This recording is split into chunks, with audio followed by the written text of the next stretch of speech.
Ada pendapat yang mengatakan setiap apa saja yang diwajibkan oleh Allah atas para hambanya, maka hal itu termasuk amanah. Di antaranya menjaga solat, menjaga zakat, menjaga puasa, menunaikan hutang, dan juga masuk di dalamnya adalah menunaikan titipan, dan titipan yang paling ditekankan penunaiannya adalah bagaimana seseorang menyembunyikan rahasia.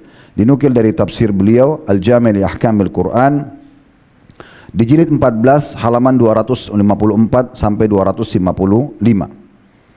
Dalam hadis Nabi SAW juga pernah ditanya atau diminta oleh Abi Dzar radhiyallahu anhu, di mana beliau sebenarnya berharap agar diberikan jabatan oleh Nabi SAW. Nah, pada saat itu Nabi selain beliau seorang Nabi, beliau juga raja. Beliau tinggal menunjuk siapa yang akan jadi panglima perang, siapa yang akan jadi pemimpin di sebuah wilayah.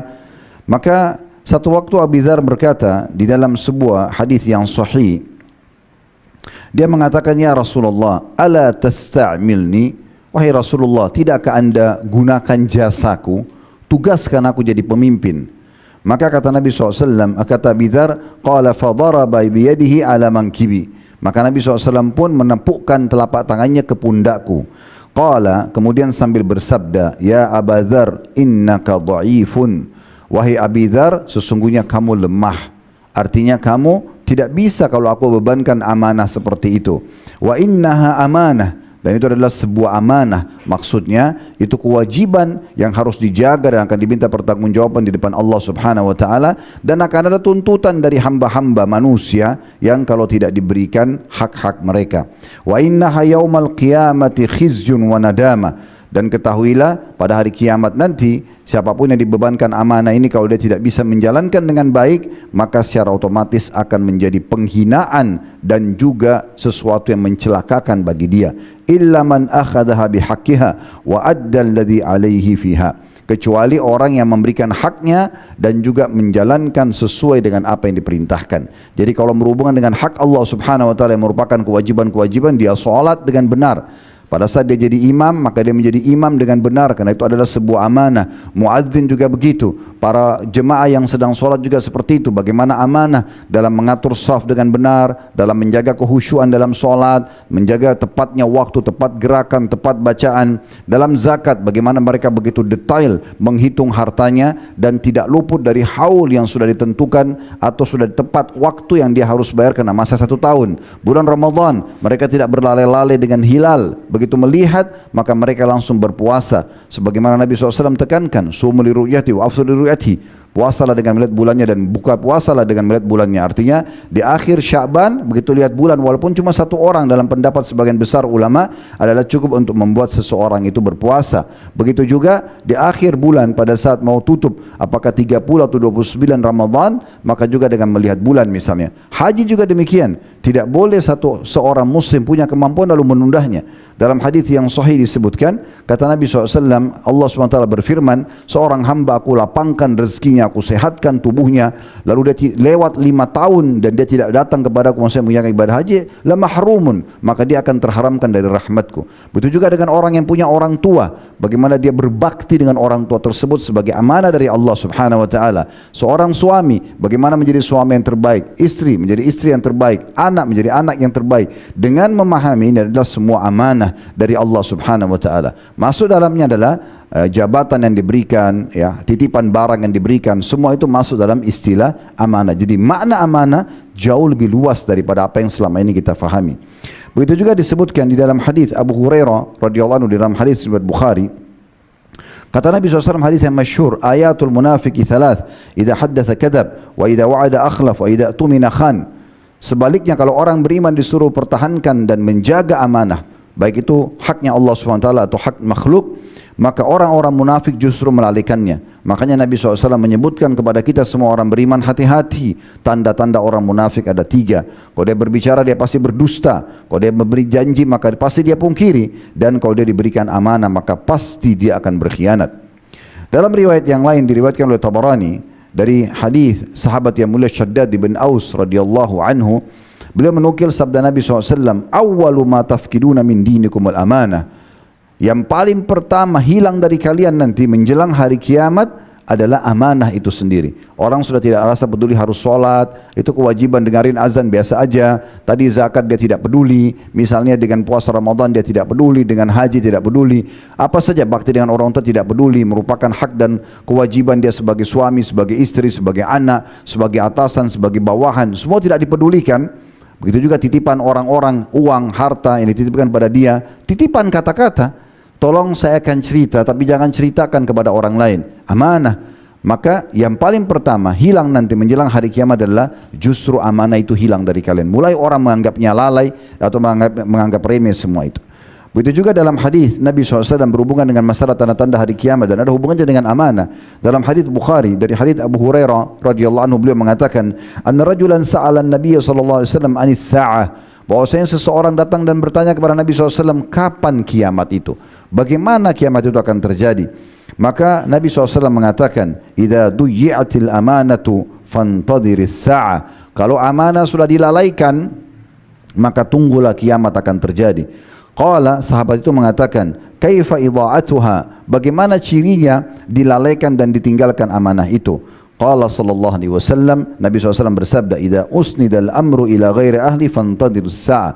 Kalau sudah mulai sesuatu itu diberikan kepada selain ahlinya, maka tunggulah kiamat terjadi.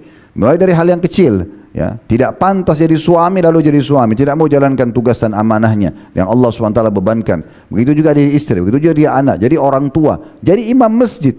Tidak layak orang jadi imam masjid sementara dia tidak faham tentang hukum-hukum sholat, tentang hal-hal yang membatalkan sholat, sunnah-sunnahnya sholat, yang dimakruhkan dalam sholat, bahkan pembatal sholat itu sendiri. Begitu juga dengan hal-hal yang lainnya, termasuk kepemimpinan tadi, sebagaimana kita dengarkan hadis Abi Dzar radhiyallahu anhum. Nabi SAW juga bersabda dalam hadis riwayat Abu Daud dan Tirmidzi, addul amanata ila man i'tamanak wala takhun man khanak. Selalu tunaikan amanah dari siapapun yang mengamanahkan kepadamu, baik itu dari Allah SWT atau manusia, dan jangan pernah kamu membalas, ya, mengkhianati, ya, justru orang yang mengkhianatimu. Jadi kalau ada orang khianati kita, jangan balas dengan khianat, karena dia akan disiksa, kita pun akan disiksa tentunya. As-Sa'di berkata rahimahullah berhubungan dengan masalah hukum daripada menjaga amanah ini. Apakah itu pilihan atau sebuah kewajiban? Maka beliau mengatakan dalam tafsirnya, tafsir Al-Karimur Rahman di halaman 183 yang kurang lebih terjemahannya, amanah adalah segala sesuatu yang diemban oleh seseorang yang diperintahkan untuk ditunaikan. Dan para fuqaha menyebutkan bahwa orang-orang yang dibebankan amanah hendaklah benar-benar menjaganya. Mereka mengatakan bahwa seseorang tidak disebut menunaikan amanah. Maksudnya para ulama, para fuqaha mengatakan seseorang tidak dikatakan menunaikan amanah, ya, melainkan dengan menjaganya, dan hukumnya adalah wajib. Jadi ini yang kita garis bawahi adalah masalah hukum yang ditekankan adalah hukumnya wajib. Jadi bukan pilihan, tapi ini sebuah kewajiban yang berarti kalau dia lalaikan maka akan datang dosa besar di situ. Kemudian dalam hadis yang lain riwayat Imam Muslim dari hadis Abu Hurairah radhiyallahu anhu, di mana Nabi SAW bersabda, "La tu'addunnal huquqa ila ahliha yaumal qiyamah hatta yuqadha lisyati jalha'a minasyati qarna." Kalian harus segera menunaikan amanah dan dijalankan, ya, kepada pemilik-pemiliknya. Ya, Allah SWT Allah yang perintahkan. Kalau pada manusia kita harus mengembalikan hak-hak mereka. Ya, karena pada hari kiamat nanti pasti Allah Subhanahu Wa Taala akan menghakimi, sampai Allah menghakimi dan mendatangkan qisas untuk mengambil hak itu dari domba yang bertanduk, dari domba yang tidak bertanduk pada hari kiamat. Jadi domba saja, hewan yang tidak berakal dan tidak diberikan beban syariat, kalau ada yang bertanduk menanduk domba yang tidak bertanduk, maka tetap yang tidak bertanduk itu akan diberikan haknya oleh Allah SWT dengan cara Allah. Tentunya kita tidak perlu melihat rinciannya seperti apa Allah memberikan haknya, dan yang menanduk juga akan dihukum oleh Allah Subhanahu wa taala. Dan dalam hadis yang mulia disebutkan oleh Syekh Al-Albani dalam silsilah hadis sahihah, bagaimana seorang muslim harus peduli dengan masalah amanahnya. Dikatakan, kata Nabi SAW, la imana liman la amanalah wala dina liman la ahdalah. Tidak akan pernah ada iman atau kesempurnaan iman bagi seseorang yang tidak ada amanahnya, dan juga tidak dianggap seseorang itu beragama kalau dia tidak tepat dengan kesepakatan atau janjinya. As-Sindi berkata, disebutkan dalam kitab Al-Kabair, dan ini cuma ta'liq sebenarnya, cuma diberikan tambahan informasi saja di halaman 282 di kitab Al-Kabair. Maksud hadis adalah peniadaan kesempurnaan iman dan agama. Maksudnya dia tidak keluar dari agama, tetapi dia termasuk kategori pelanggar agama itu sendiri. Kita akan lebih dalam membahas masalah amanah dengan ragam amanah itu sendiri. Apa saja sih amanah itu? Supaya kita betul-betul terinci dan faham seperti apa amanah. Dan kita berharap setelah bubar nanti insya Allah dari khutbah Jumat ini, kita sudah punya gambaran dan bagaimana kita menjaga, karena semua akan diminta pertanggungjawaban oleh Allah subhanahu wa ta'ala.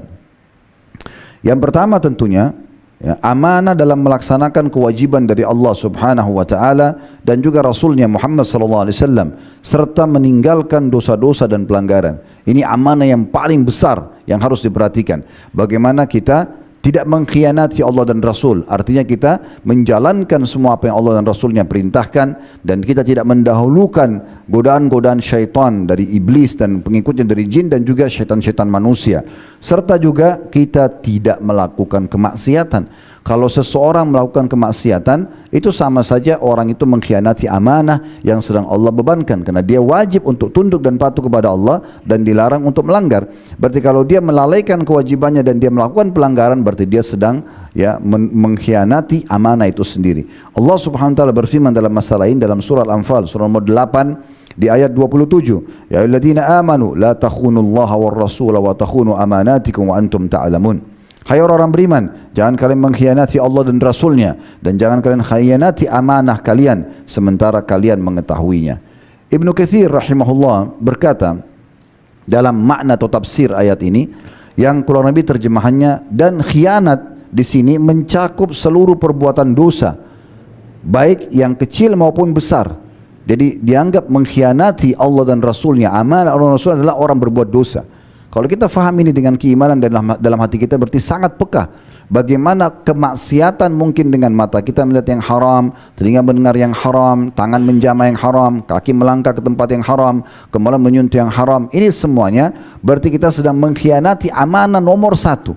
Bukan amanah sedang masalah titipan barang sama orang, itu bagian substansial kita. Ini amanah yang paling besar. Sehingga kalau kita faham, oh ternyata kalau saya buat dosa, saya sedang mengkhianati amanah nomor satu yang harus kita jaga. Dan ini paling berat, karena kita sedang berkhianat kepada Allah dan Rasulnya. Makanya Ibnu Katsir mengatakan makna ayat ini sangat dalam, dan khianat di sini adalah mengkhianati amanah Allah dan Rasulnya adalah mencakup seluruh perbuatan dosa, baik yang kecil maupun besar, baik dosa tersebut terhadap diri sendiri maupun terhadap orang lain.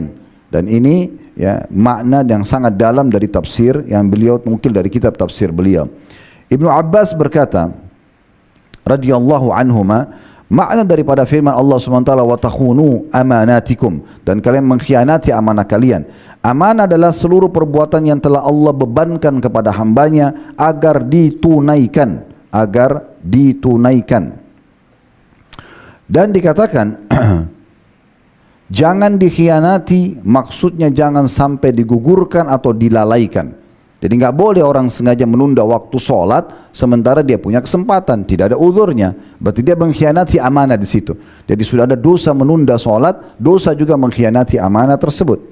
Begitu juga Ibnu Abbas radhiyallahu anhuma berkata di dalam statement beliau yang lain, atau beliau menambahkan dalam statement yang lain, jangan berkhianat dengan meninggalkan sunnah Nabi dan bermaksiat. Subhanallah, beliau lebih peka lagi. Apapun sunnah-sunnah Nabi SAW, kalau orang muslim tahu itu adalah sunnah Nabi dan sengaja dia tidak kerjakan, sengaja dia tidak mau terima, dianggap remeh, berarti dia khianat terhadap Allah dan Rasulnya. Karena itu maslahat buat dia. Semua yang datang dalam Al-Quran dan Sunnah yang merupakan perintah, baik wajib ataupun sunnah, sebenarnya itu adalah maslahat buat dia. Karena sebagaimana dalam hadis Bukhari dijelaskan, hadis Qudsi, di mana Allah Azza wa Jal berfirman kepada hamba-hambanya, wahai hamba-hambaku, sesungguhnya amal-amal semua yang aku bebankan pada kalian sebenarnya aku kembalikan kepada kalian. Maslahatnya buat kita. Salat itu buat kita, puasa itu buat kita, dan semua ibadahnya sebenarnya buat kita. Allah tidak butuh.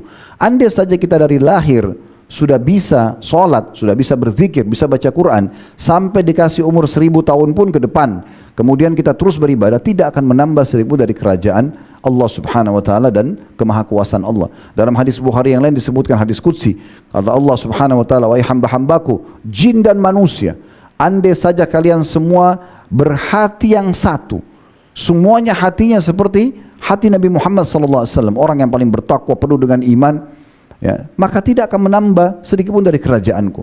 Dan kalau seandainya wahai kalian hamba-hambaku dari jin dan manusia semuanya memiliki hati yang paling buruk, misalnya seperti Fir'aun semuanya, tidak akan mengurangi dan mempengaruhi kerajaanku sedikit pun. Allah subhanahu wa ta'ala tidak butuh dengan amal tersebut. Kenapa ada orang, saudaraku seiman, sholat buru-buru? Seakan-akan dia cuma store kewajiban. Karena dia nggak faham poin ini. Seakan-akan Allah yang butuh dengan sholatnya. Padahal sebenarnya tidak sama sekali. Allah Azza wa Jalla tidak butuh dengan ibadah kita, tapi kita yang butuh. Kalau orang faham ini, walaupun sangat sederhana, tapi dia pasti akan menjaga kekhusyuan sholatnya. Karena dia tahu dia butuh dengan pahalanya. Dan betapa menyesalnya seseorang pada hari kiamat, kalau ada amanah-amanah ini atau ibadah-ibadah ini justru yang dia tidak mendapatkan pahala maksimal. Yang kedua, menjaga kesepakatan dan juga akad. Bagaimana Allah subhanahu wa ta'ala menyebutkan dalam surah Al-Ma'arij ayat 32. وَالَّذِينَ هُمْ لِأَمَانَاتِهِمْ وَأَهْدِهِمْ رَاعُونَ. Dan mereka, orang-orang ahli surga, orang beriman adalah yang menjaga amanah-amanah mereka dan juga kesepakatan mereka. Ibnu Katsir berkata dalam tafsir surah Al-Ma'arij ayat 32 ini, apabila mereka dipercayakan satu urusan yang tidak tentunya, yang tidak dibebankan, atau apabila mereka dipercayakan satu urusan, ya, kemudian mereka tidak menjalankannya dengan baik, ya. Dan apabila mereka mengadakan perjanjian, mereka juga, ya, tidak memenuhinya, maka berarti mereka berkhianat. Dan sebaliknya, apabila seseorang diberikan amanah dan dia menjaganya dengan baik, apabila dia diberikan atau dia memberikan perjanjian atau janji, maka dia tidak menyelisihinya, maka itulah sifat orang-orang beriman. Di dalam firman Allah yang lain, surah Al-Baqarah surah nomor 2 ayat 283. Ini akhir surah Al-Baqarah berbicara tentang masalah akad, ya, kesepakatan utang piutang, transaksi jual beli, partner bisnis. Allah mengatakan tumina amanatu wal yattaqillaha rabba. Ini potongan ayat. Artinya hendaklah yang dipercaya itu menunaikan amanahnya. Utang piutang tadi sesuai dengan yang ditulis atau akad jual beli, dan hendaklah ia bertakwa kepada Tuhannya. Juga hadis yang masyhur bagaimana Nabi SAW mengatakan al-muslimuna ala syurutihim. Orang muslim adalah harus selalu sesuai dengan kesepakatannya. Kesepakatannya begini dan begitu, maka dia harus menjalankan kesepakatan tersebut. Bagaimana Allah Subhanahu wa taala menyebutkan tentang negosiasi antara Syuaib dan Musa alaihi wassalatu wassalam. Pada saat Nabi Musa akan bekerja dan menikah dengan anak perempuannya Syuaib, maka pada saat itu akadnya adalah maharnya, karena Nabi Musa tidak punya uang, beliau akan mengabdi, ya, membantu mengurus gembalaannya Syuaib, dan juga mengambil air dari sumur yang pada saat itu memang membutuhkan tenaga laki-laki, sementara Syuaib hanya memiliki 2 orang anak perempuan saja. Akadnya adalah 8 kali haji atau 8 tahun, ya. Dan kata Nabi Syuaib, kalau seandainya engkau lebihkan jadi 10, maka itu dari sisimu. Nabi Musa pun alaihissalam menjawab mengatakan, saya akan jalankan 8 kali haji. Kalau saya sempurnakan 10, maka itu alhamdulillah. Kalau tidak, maka jangan hisab saya atau jangan tuntut saya 2 tahun lebih dari itu. Walaupun Nabi Musa alaihissalam akhirnya memenuhi sampai 10 kali haji. Kemudian juga bagaimana Nabi SAW mengatakan dalam akad dan transaksi ini, al-bayyi'ani bil khiyari ma lam yatafarraqa. 2 orang yang sedang melakukan transaksi jual beli, maka mereka punya hak khiyar melanjutkan transaksi atau membatalkannya selama mereka belum berpisah, ya. Di sini dikatakan fa in sadaqa wa buyyina, kalau dua-duanya jujur, dua-duanya transparan, burika fi bai'ihima, akan diberkahi transaksi mereka. Fa in kadzaba wa katama, kalau keduanya dusta dan menyembunyikan, muhikat barakatu bai'ihima, maka akan diangkat keberkahan transaksi mereka. Dan ini juga termasuk dalam masalah ini, teman-teman yang punya akad di kantor, hati-hati. Akad di kantor manapun kerja, bukan sedang kita menyinggung masalah kantor kita saja, tetapi dimanapun Anda bekerja, maka hati-hati. Kalau akad jam 7.30 datang, kemudian pulang jam 5 misalnya, harus seperti itu. Kalau lewat 2-3 menit saja, pastikan itu adalah sebuah amanah dan akan dituntut oleh Allah di depan Allah Subhanahu wa taala pada hari kiamat, kecuali pemilik hak sendiri memaafkannya. Tapi macet Ustaz, tapi begini dan begitu. Baik, usahakan datang lebih cepat supaya tidak datang mencuri-curi waktu tersebut. Sama dengan waktu istirahat juga sama. Tidak boleh sama sekali seseorang itu dikasih waktu jam 12 sampai jam 1 kemudian dia pun mengambil lebih. Sebagian orang kerja di kantor di Jakarta Pusat mungkin, mereka akhirnya pergi cari restoran yang jauh, akhirnya lewat dari waktu yang harusnya mereka kembali. Dan cukup banyak amanah-amanah yang harus dijaga dalam masalah ini. Di antaranya kalau dikirim untuk mengambil atau transaksi jual beli ya di luar, ya ini penting sekali. Dan ini jenis amanah yang ketiga, yaitu amanah dalam titipan. Ini juga termasuk yang ditekankan oleh para ulama yang harus betul-betul diperhatikan. Karena hadis Abu Daud ya, yang berbunyi addul amanatu ila man i'tamanaka wa la takhun man khanak. Tadi hadis yang kita bacakan, ya tunaikanlah amanah yang dibebankan kepadamu dan juga jangan kau mengkhianati orang yang mengkhianatimu. Biarkan dia dengan dosanya tapi jangan balas dengan khianat. Jangan ada orang menggunjing kita, kita balas dengan gunjing. Jangan ada orang memfitnah, kita balas dengan fitnah. Karena dia dihukum, kita dihukum. Tapi biarkan kita justru panen pahala dari apa yang telah dia lakukan tersebut. Begitu juga dengan masalah amanah dalam jabatan. Ini poin yang keempat. Sebagaimana tadi hadis Abi Dzar radhiyallahu anhu pada saat dia minta jabatan dan Nabi SAW ingatkan, kamu lemah hai Abi Dzar, ini amanah, belum tentu kau bisa jadi pemimpin. Jadi tidak semuanya orang bisa jadi pemimpin. Mungkin sebagian orang anggap jadi presiden, jadi menteri, jadi gubernur, jadi wali kota, jadi bupati, jadi camat, jadi apalah, itu gampang gitu. Padahal sebenarnya itu tidak semudah itu. Sebagian orang cuma mengejar jabatan saja, padahal semuanya akan menjadi hisab dan diminta pertanggungjawaban di hadapan Allah Subhanahu wa taala. Maksud dalam masalah ini juga adalah hati-hati kalau Anda dititipkan amanah, Anda sedang bekerja di satu kantor ya, kemudian disuruh hubungi vendor, hubungi, hati-hati. Jangan sampai Anda menganggap apapun yang diberikan oleh vendor tersebut adalah hak Anda. Ini bahaya sekali. Riwayat Ibnu Lutbiyah dalam hadis Bukhari Muslim, seorang sahabat yang diamanahkan oleh Nabi SAW untuk mengumpulkan zakat. Sebenarnya Ibnu Lutbiyah ini adalah orang yang jujur, seorang sahabat yang jujur. Terbukti nanti dia memberitahukan apa adanya kepada Nabi SAW. Nabi tunjukkan dia adalah orang yang dipercaya. Lalu dia keliling mengumpulkan zakat kaum muslimin. Karena orang-orang lihat dia adalah pegawai Nabi SAW, maka orang-orang titipkan zakatnya, ini zakat ya. Lalu kemudian dikasih, ini buat kamu, bonusnya. Maka dia pun pulang ke Madinah lalu mengatakan, ini adalah zakat yang saya ditugaskan. Karena amanahnya dia, sebenarnya dia bilang juga, ini loh saya diberikan bonus. Saya diberikan bonus. Tapi dia tidak langsung ambil. Dia bilang, sampaikan dulu kepada Nabi SAW. Maka Nabi SAW pun pada saat itu ingin ya menunggangi kondisi ini untuk menjelaskan masalah hukum agama. Maka beliau pun naik di atas mimbar setelah memuji Allah, baca salat untuk diri beliau SAW. Beliau mengatakan, kenapa ada orang yang kami amanahkan, tugaskan mengumpulkan zakat dan dia bilang ini adalah zakat kalian, adalah hak saya. Coba dia duduk di rumah ibunya dan bapaknya, apakah bonus itu akan datang kepada dia? Jelas jawabannya tidak mungkin. Bagaimana dia bisa dapat bonus? Karena dia jadi pegawai, dia jadi petugas Nabi SAW. Kalau memang itu haknya dia, harusnya di rumah saja. Jadi kalau kita membawa uang perusahaan, kita pakai baju perusahaan, kemudian kita dapat bonus, maka teman-teman sekalian pulpen, baju, payung, apa saja, maka jangan sampai dianggap itu adalah hak kita. Itu hak perusahaan, minta kehalalannya. Kalau tidak nanti akan jadi masalah pada hari kiamat. Ini akan ada penyesalan pada hari kiamat. Begitu juga tidak boleh manipulasi data-data. Hati-hati teman-teman sekalian. Dalam mencari rezeki, kita cari keberkahannya. Keberkahan, berapa banyak orang yang pas-pasan pendapatannya tapi dia hidup dengan istrinya, dengan 3 anaknya, dengan mertuanya kadang-kadang numpang, iparnya ada dibantu, hanya gaji 3-4 juta atau 5 juta bisa membiayai semua itu. Ada orang ratusan juta pendapatannya tapi tidak berkah, diuji dengan penyakit yang berat, diuji dengan ributnya rumah tangganya, diuji dengan durhakanya anaknya. Bahkan Profesor Dr. Ziyad Abadi pada saat tabligh akbar di Makassar sempat menyinggung satu hal yang berhubungan dengan masalah pendapatan haram ini, dan luar biasa bahasa beliau. Beliau mengatakan, dan ada orang justru karena pendapatan haram yang dia tidak sadari, dari manipulasi data, dari mengambil yang bukan haknya, mungkin dia anggap itu adalah jumlah yang besar secara kuantitas, dia lupakan kualitasnya, maka Allah lahirkan dari sperma dia orang yang akan membunuh dia. Bukankah kita pernah dengar bagaimana ada anak membunuh orang tuanya karena ingin mengejar warisan? Seperti itulah keadaannya. Dan berapa banyak kejadian-kejadian aneh yang terjadi teman-teman sekalian yang akhirnya membuat seseorang itu menderita karena masalah khianat ini. Oleh karena itu harus hati-hati sekali. Yang kita cari keberkahannya. Ingat, keberkahan itu bisa Allah berikan sebagaimana sabda Nabi SAW. Tidak diletakkan makanan untuk 2 orang kecuali Allah akan berkah untuk bisa 3 orang. Diletakkan untuk 3 orang kecuali Allah cukup untuk 4 orang. Diletakkan 4 orang kecuali Allah cukup untuk 5 orang. Begitu seterusnya. Keberkahan itu sangat luar biasa yang harus kita perhatikan. Kemudian amanah dalam pernikahan, ini yang kelima.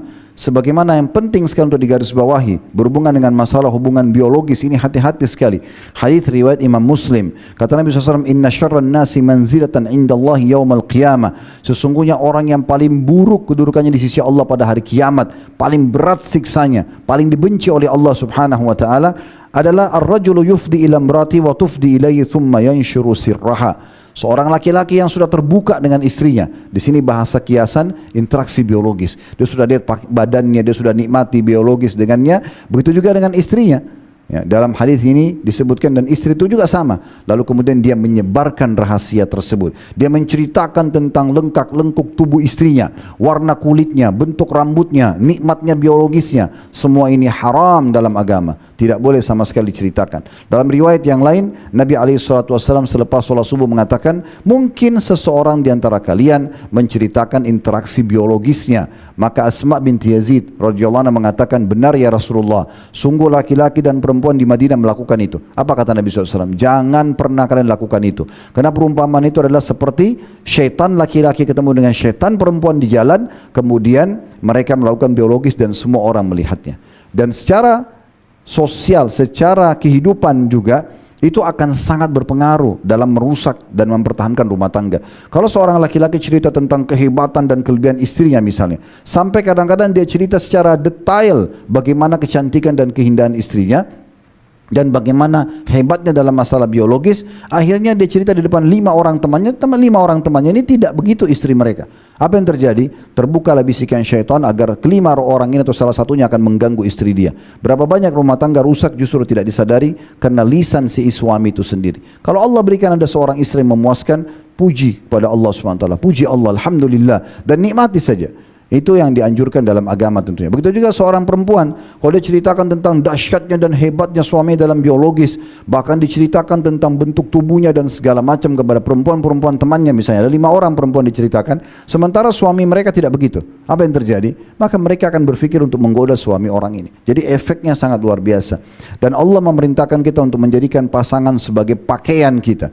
Artinya pelindung kita, dan kita menutupi dia, dia juga menutupi kita. Kekurangan ataupun kelebihan, sebagaimana Allah sebutkan dalam surah Al-Baqarah surah nomor 2 ayat 187, hunna libasun lakum wa antum libasul lahun. Mereka para istri adalah pakaian buat kalian dan kalian juga pakaian untuk mereka. Dan bagaimana hal-hal yang lain juga termasuk masalah tanggung jawab, misalnya menjaga, mendidik istri, memberikan keamanan bagi mereka. Juga istri bagaimana menjaga amanah rumah, perjengkar rumah itu adalah tanggung jawab. Rumah itu kontrakan kah, kos-kosan kah, rumah suaminya dia harus jaga perjengkalnya. Dan juga anak-anak adalah amanah.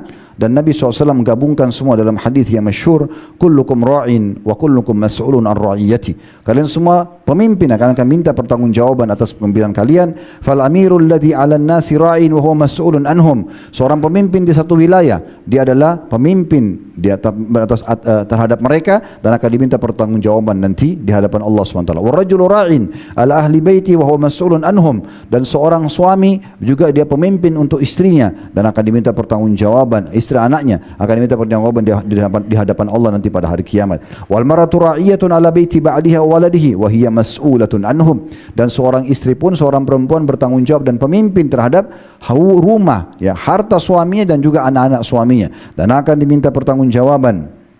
Wal abdu ra'in ala mali sayyidi wa huwa mas'ulun anhu. Dan juga seorang budak, dia bertanggung jawab terhadap harta majikannya, ya, dan akan diminta pertanggungjawaban. Ala kullukum ra'in wa kullukum mas'ulun ar-ra'iyati. Ketahuilah kalian semuanya adalah pemimpin, akan minta pertanggungjawaban atas kepemimpinannya. Hadis ini diriwayatkan oleh Bukhari.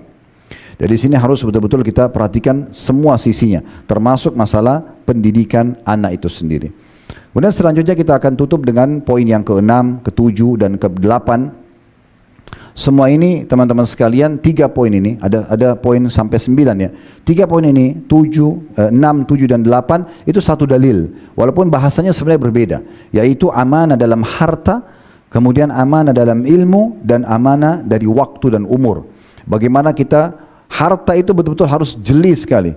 Dari mana kita dapatkan dan kemana kita keluarkan. Ya, dijelaskan oleh para ulama dalam mengelola dan mencari harta ini, mendapat dan juga mengeluarkan ada 4 golongan manusia. Yang paling baik dan sempurna adalah sumbernya halal, dikeluarkan pada yang halal. Jelas, dia jeli sekali. Ini halal nggak buat saya? Kemudian kalau halal diambil sama dia. Tidak cukup sampai situ. Bagaimana dia juga keluarkan ke tempat yang halal. Apa yang Allah telah wajibkan buat biaya keluarga misalnya, atau bangun masjid yang disunnahkan misalnya bagi dia, bantu orang susah dan seterusnya. Ini golongan yang paling mulia dan semoga kita termasuk ini. Kemudian yang kedua adalah orang yang punya sumber halal, udah benar dia kerja sumber halal, tapi dikeluarkan pada yang haram. Dia dapat pahala di potongan setengahnya dan dia dapat dosa pada saat dia keluarkan. Karena dia pakai dari hasil gajinya main judi misalnya, atau dia berzina ya, dan seterusnya. Yang ketiga, ini dosa semuanya. Yaitu sumbernya haram, hasil manipulasi data tadi, hasil daripada mengambil hak orang lain dan seterusnya. Kemudian ini haram, lalu dia keluarkan pada yang halal, misalnya dipakai umroh, pakai biaya keluarganya. Ini dua-duanya dosa, karena Allah suci dan tidak terima kecuali suci. Yang keempat yang paling buruk, sudah sumbernya haram, hasil manipulasi, hasil mencuri, dikeluarkan pada yang haram, dipakai berzina dan seterusnya. Maka ini harus diperhatikan baik-baik. Kita harus berada di golongan yang pertama. Begitu juga dengan ilmu. Kalau anda sudah belajar, itu sudah jadi amanah di pundak kita. Kata Nabi SAW, "Ballighu anni walau ayat." Sampaikan dariku walaupun sebuah ayat saja. Kalau kita sudah faham sebuah hadis, sebuah ayat, jangan tinggalkan di diri kita, tapi amalkan lalu kita ajarkan kepada orang lain. Makanya Nabi SAW mengatakan, "Khairukum man ta'allama al-Qur'ana wa 'allamah." Dalam hadis sahih, sebaik-baik kalian adalah orang yang belajar Quran dan tidak cuma situ, dan mengajarkannya. Jadi kita bagaimana menyampaikan, dan kita ini seorang muslim memang menjadi dai, ya, semuanya dai, tapi level dainya berbeda-beda. Ya, minimal apa yang kita kuasai walaupun secara substansial kita bisa sampaikan, sebagaimana tadi sudah kita bacakan hadisnya. Begitu juga dengan waktu dan umur. Enggak boleh kita sia-siakan waktu dan umur kita sembarangan. Itu amanah dari Allah Subhanahu wa taala. Habiskan pada hal-hal yang tiga tingkatan. Yang wajib itu tidak ada pilihan, atau yang sunnah masih ada opsi, bisa kita kerjakan. Atau minimal yang mubah, sudah selesai. Kalau yang makruh, yang haram ini tidak boleh kita sia-siakan waktu kita di sana. Yang makruh masih ada pintunya, tapi kalau berlebihan, dia juga bisa pindah ke masalah yang haram nantinya. Jadi ini juga amanah. Ketiganya ini semua diringkaskan dalam hadis Nabi SAW riwayat Tirmidzi. La tazulu kadama abdin yawmal qiyamah hatta yus'alu an umurihi fima afnah. Tidak akan beranjak kaki seorang hamba pada hari kiamat, maksudnya ke surga atau ke neraka, sampai ditanyakan kepadanya dan diminta pertanggungjawaban dari poin-poin ini. Yang pertama adalah ditanya umurnya, di mana dia habiskan waktunya dalam 24 jam yang Allah kasih, di mana dia habiskan pada hal yang bermanfaatkah, jalankan kewajibankah atau sunnahkah, atau minimal yang mubah, atau dia habiskan pada yang haram. Kalau ini dia akan dapat pahala. Kalau yang 3 poin tadi, yang wajib, yang sunnah atau yang mubah, mungkin yang mubah mungkin tidak dapat pahala, tapi yang sunnah sama wajib. Tapi kalau yang dia habiskan pada hal makruh berlebihan atau bahkan yang haram, maka akan diminta pertanggungjawaban kecuali dia bertobat kepada Allah Subhanahu wa taala. Dan yang kedua, wa an ilmi fima fa'ala. Ya. Dan ilmunya, apa yang sudah dilakukan dengan ilmu tersebut? Dia sudah praktekinkah? Perbaiki keadaannya kah? Dia sudah ajarkan kepada orang lain? Dan yang ketiga, wa an malihi min aina iktasabu fima anfaqah. Dan tentang hartanya, nah khusus harta, dari mana sumbernya, kemana dia keluarkan. Jadi sumber ini penting sekali. Hati-hati, jangan campur baurkan antara sesuatu yang haram dengan yang halal. Kalau supaya mudah difahami teman-teman sekalian, yang halal itu ibarat misalnya satu bejana susu, steril, sehat. Kalau kita minum kita sehat. Tapi yang haram ini seperti setetes racun. Setes saja, ditaruh ke susu tersebut, rusak semua susu itu. Begitulah ibarat harta haram kalau dicampurkan kepada harta yang halal. Dan yang terakhir, wa an jismi fi ma'ablah. Dan ini adalah poin ke-9. Maaf, tadi saya keliru mengatakan cuma 3 poin, yang satu dalil, tapi ini adalah 4 poin. Sekaligus yang ke-9 adalah amanah jasad. Allah Subhanahu wa taala memberikan kita jasad, mata kita bisa melihat, telinga mendengar, semua berfungsi dengan baik, wajib dijaga. Enggak boleh orang sengaja mencelakakan dirinya, sengaja membutakan matanya misalnya, sengaja merusak telinganya, sengaja ini, dan dia tahu itu sebenarnya akan berefek pada kerusakan, tapi dia tidak peduli. Ini enggak boleh. Kayak orang ugal-ugalan balap-balap sana sini, hanya dia tahu nih, kalau dia jatuh dia akan patah tulangnya. Itu haram dalam Islam. Melakukan saya itu sudah haram, enggak boleh. Apalagi kalau sudah sampai terjadi. Jadi tidak boleh dianggap itu bukan amanah, itu amanah. Tidak boleh sama sekali kita merusak jasad kita, dan Allah berfirman, "Wala tuhliku anfusakum." Jangan kalian binasakan diri kalian. Dan di sini yang keempat kata Nabi SAW, "Wa an jismi fi ma'ablah." Jasadnya di mana dia lakukan? Sampai Nabi SAW merincikan, siapa yang punya rambut, maka falyukrimhu. Man kana lahu syar falyukrimhu. Siapa yang punya rambut dia harus muliakan. Nabi SAW contohkan disisir, Nabi SAW contohkan ke hari Jumat begini, disuruh mandi yang bersih, jasad kita dimandikan dengan bersih, pakai parfum yang terbaik, sisir rambut dengan rapi, kemudian pergi ke masjid lebih cepat. Itu kalau kita lakukan, dapat pengampunan dosa dari Jumat ini ke Jumat akan datang ditambah 3 hari lagi. Apa hubungannya antara sholat Jumat, apa dihubungkan di sini antara sholat Jumat dengan menjaga jasad kita. Bagaimana Allah SWT memberikan kepada kita, saudaraku seiman, rasa gerah, dan kita tidak nyaman dengan gerah itu. Begitu kita mandi kita rasa segar, supaya kita mandi. Begitu juga pada saat mulut kita tidak nyaman, lalu kita sikat gigi, kita jadi percaya diri karena wangi. Dengan kita tidak percaya diri justru kalau bau busuk atau bau badan. Banyak orang tidak anggap remeh. Oh, saya bau ketiak gak masalah, orang suka gak suka terserah. Gak bisa, itu amanah. Harus kita jaga jasad. Kenapa jenazah pakai dimandikan? Bukankah jenazah sebentar lagi akan dimakan jasadnya oleh tanah? Subhanallah, tetap dimandikan dan dianjurkan pakai daun bidara. Sekarang kita bisa pakai sampo, pakai sabun supaya diserahkan kepada Allah dalam kondisi seperti dipinjamkan dari awal. Jaga, nggak boleh kita celakakan diri kita, teman-teman sekalian. Kalau kita tahu sekarang antum sengaja tonton sesuatu yang membuat memang mata antum sudah sangat mengantuk misalnya, tapi tetap paksa, ini bisa bahaya, bisa dosa, karena antum tidak menjaga amanah. Kita tidak menjaga amanah mata tersebut. Begitu juga dengan telinga, sengaja mendengar sesuatu yang diharamkan dalam agama juga sama, dan seterusnya. Sama penyalahgunaan kemaluannya dengan berzina dan seterusnya lah, hal-hal yang mungkin itu akan masuk dalam rincian semua ini. Sebagai penutup adalah hadis Bukhari, ya, di mana Nabi SAW mengatakan iktanim khamsan qabla khamsin. Kejarlah dan raihlah, maksimalkan 5 sebelum 5 hal. Syababaka qabla haramik. Masa mudamu sebelum masa tuamu. Mumpung kuat, mumpung sehat, gunakan untuk kebaikan. Ya, ini sekaligus kita luruskan teman-teman sekalian, karena di Indonesia sering saya dengar statement ini ya, mumpung masih muda. Maksudnya apa? Buat aja dosa. Sebagian orang tua bahkan ada mengucapkan kepada anaknya, dia tidak berpikir kalau anak ini sebagai amanah. Kenapa dia suruh ugal-ugalan? Ayah juga dulu begitu kok, ibu juga dulu begitu, ya. Ugal-ugalan. Kenapa masih ada tradisi baju anak SMA suka dipilok ditulis? Kenapa masih suka jalan di jalanan tidak pakai helm dan buat keributan misalnya kalau lulus? Kenapa tanda kelulusan harus seperti itu? Kenapa bukan justru sebaiknya baju daripada dipilok? Kenapa enggak dikasih kepada orang miskin, masih banyak yang membutuhkannya sebagai sedekah misalnya? Buku-buku amanah. Jangan karena kita sudah lulus dari kelas 1 ke kelas 2 misalnya SMA, lalu kita pikir ya sudah, saya sudah lulus, udah dirusak-rusak bukunya. Kenapa? Kenapa enggak kasih orang lain sebagai sedekah? Ini kan pemahaman yang harus, persepsi yang harus diluruskan teman-teman sekalian. Jadi jangan sampai kita salah dalam pemahaman seperti ini. Masa muda akan ditanya oleh Allah Subhanahu wa taala, karena memang sudah menjadi fitrah, masa muda pasti kita lebih sehat, lebih energik dan seterusnya. Kemudian yang kedua, wasihhatika qabla saqamik, dan masa sehatmu sebelum kamu sakit. Ini juga harus kita maksimalkan. Mumpung sehat, ke masjid, lakukan aktivitas sebanyak mungkin. Nanti kalau kita sakit nanti kita sudah ya memaksimalkan di masa kita masih sehat. Jangan nanti sudah sakit baru kemudian berharap coba dulu saya waktu sehat saya ke masjid, ya nggak ada manfaatnya lagi. Kemudian selanjutnya yang ketiga, waginaka qabla fakrik, dan masa kayahmu, mumpung ada pekerjaan, ada pendapatan. Kaya tidak harus jadi milioner, tapi kalau sudah punya income bisa dikatakan dia kaya, terpenuhi kebutuhannya, maka digunakan sebelum masa miskin itu datang, dengan cara bersedekah, ya, dengan cara bagaimana kita membantu kerabat dan seterusnya. Kemudian yang keempat, wa firagika qabla syughlik, dan masa ya kosongmu sebelum kamu sibuk. Jangan bilang, saya punya banyak waktu lowong nih, udah sibuk aja terus dengan handphone atau dengan hal-hal yang tidak ada manfaatnya. Kalau dengan manfaat tidak ada masalah, dengan ceramah, ada edukasi, ada manfaatnya, oke. Telepon orang, oke. Tapi kalau buang-buang waktu yang tidak ada manfaatnya, maka ini juga akan ditanya oleh Allah Subhanahu wa taala. Kemudian yang terakhir, wa hayatika qabla mautik, dan hidupmu sebelum matimu.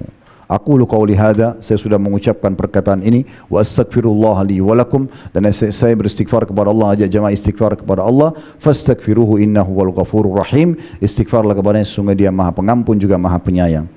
Alhamdulillah, wassalatu wassalamu ala Rasulillah.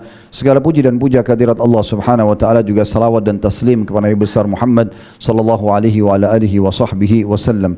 Banyak sekali yang Allah siapkan waktu mustajab bagi muslim agar mereka bisa langsung berhubungan dengan Tuhannya Allah Subhanahu wa taala. Dan salah satunya selain waktu antara azan dan iqamah, waktu turun hujan sepertiga malam, lagi musafir, lagi puasa dan menjelang buka puasa, dan cukup banyak yang lain, diantaranya hari Jumat. Dan hari Jumat ini ada dua buah riwayat yang menyebutkan, yang pertama adalah pada saat khatib waktu mustajab berdiri di khutbah sampai diiqamahkan solat, atau di khutbah kedua sampai diiqamahkan solat. Dan yang satu lagi mengatakan Jumat adalah 12 waktu mulai dari subuh sampai maghrib, dan tidak ada seorang muslim berdoa di saat itu kecuali akan diijabah. Dan kejarlah waktu yang paling tepat, atau sedikit sekali waktunya itu di habis asar sampai terbenam matahari. Oleh karena itu jangan sia-siakan waktu untuk kita berdoa kepada Allah Subhanahu wa taala, semoga Allah mengijabahnya. Alhamdulillah, kami memuji-Mu ya Allah sebagaimana layak Kau dipuji sebagai pencipta, dan kami memuji-Mu sampai Engkau menerima puji-pujian kami dan Engkau jadikan sebagai tambahan amal kami pada hari kiamat nanti.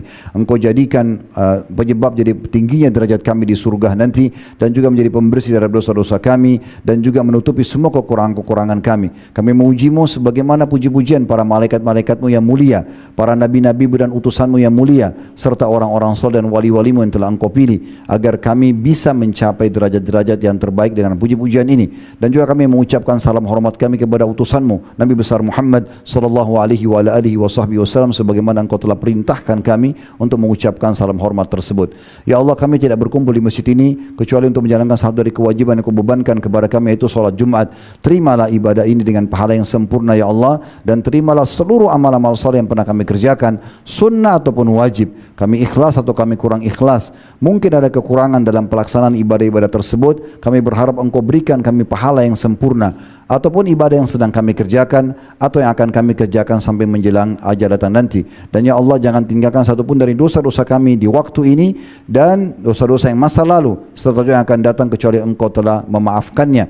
Dan juga Engkau ganti dosa-dosa kami dengan kemahamurahan-Mu menjadi pahala, sebagaimana Engkau kekalkan dalam surah Al-Furqan yang telah Engkau kekalkan dalam Al-Quran, ulaika ladina yubaddilullahu sayyiatim hasanat. Mereka adalah orang-orang yang telah Allah ganti dosa-dosa mereka menjadi pahala. Kami bukan hanya sekedar memohon agar Engkau memaafkan dosa-dosa kami, tapi kami memohon agar Engkau justru menggantikan dosa-dosa kami menjadi pahala. Dan buatlah kami setelah itu ya Allah menjadi orang-orang yang patuh dan wali-wali-Mu.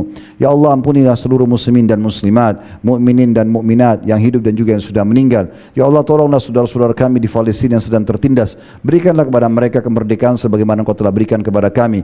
Ya Allah, ikhlaskan niat mereka, terima para syuhada mereka, muliakan Islam di tangan mereka dan tangan kami semua, dan ikut sertakan kami bersama mereka di pahala, baik dengan doa, dengan harta, juga dengan jiwa kami. Dan ya Allah, hancurkanlah musuh-musuh-Mu ya Allah yang selalu berusaha untuk mengganggu agama-Mu ini, mengganggu kaum muslimin dan berusaha untuk menghinakan kaum muslimin.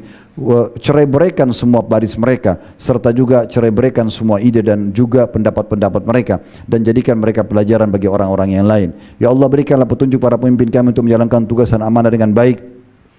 Kami baru saja menyelesaikan pilpres dan juga pilkada ya Allah, dan itu dengan hukum yang sudah berlalu di negara kami. Maka berkahilah semua kepemimpinan yang sudah ada ini, berikanlah mereka petunjuk agar menjalankan tugas dan amanah dengan baik. Dan demikian kami masyarakat yang selalu gotong royong dengan pemerintah kami, agar kami selalu menjaga persatuan, kesatuan dan kemerdekaan kami, dan jadikan kami contoh bagi negara-negara yang lain. Dan ya Allah, sebagaimana Engkau satukan kami dalam majlis Jumat ini, satukan juga kami di surga Firdaus tanpa hisab. Rabbana atina fid dunya hasanah wa fil akhirati hasanatan wa qina adzabannar wa adkhilnal jannata ma'al abrar ya azizu ghafur ya rabbal alamin. Ya Allah, berikanlah kami semua kebaikan di dunia, semua juga kebaikan di akhirat. Selamatkan kami dari api neraka dan masukkan kami ke dalam surga bersama orang-orang yang patuh, wa izat yang maha pengampun dan juga maha pengasih. Wa sallallahu ala nabiyina Muhammadin wa alihi wa sahbihi walhamdulillahi rabbil alamin.